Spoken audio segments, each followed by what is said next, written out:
বিসমিল্লাহির রহমানির রহিম। প্রিয় দেশবাসী, আসসালামু আলাইকুম।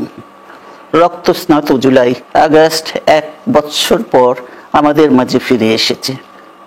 দীর্ঘ 16 বছর ফ্যাসিস্টদের নির্মম অত্যাচার, নির্যাতন, গ্রেফতার, হত্যা, খুনের মাধ্যমে গণতন্ত্রকে ধ্বংস করে এবং এক দলীয় শাসন ব্যবস্থা চিরস্থায়ী করতে চেয়েছিল আওয়ামী শাসক গোষ্ঠী।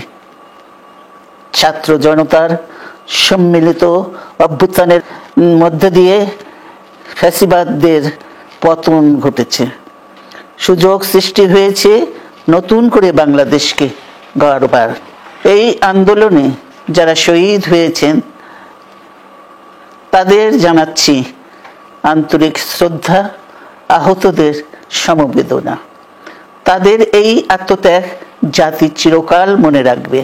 গুম, খুন, বিচার বহির্ভূত হত্যার শিকার যারা হয়েছেন তাদের তালিকা প্রস্তুত করতে হবে। দ্রুত বিচারের ব্যবস্থা ও রাষ্ট্রীয় স্বীকৃতি নিশ্চিত করতে হবে। প্রতিটি পরিবারের সম্মানজনক পুনর্বাসন ও নিরাপদ ভবিষ্যৎ নিশ্চিত করতে হবে। প্রিয় দেশবাসী, আমাদের সামনে যে সুযোগ সৃষ্টি হয়েছে নতুন করে গণতান্ত্রিক ব্যবস্থাকে প্রাতিষ্ঠানিক রূপ দেওয়ার, তা আমাদের দ্রুত সম্পন্ন করতে হবে।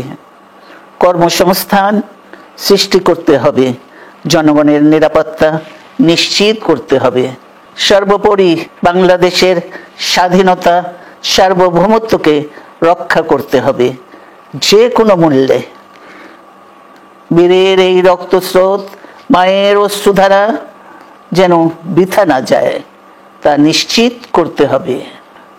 ঐক্য বজায় রাখতে হবে।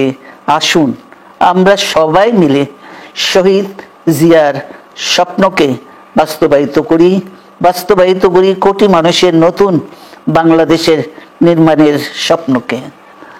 আল্লাহ হাফেজ।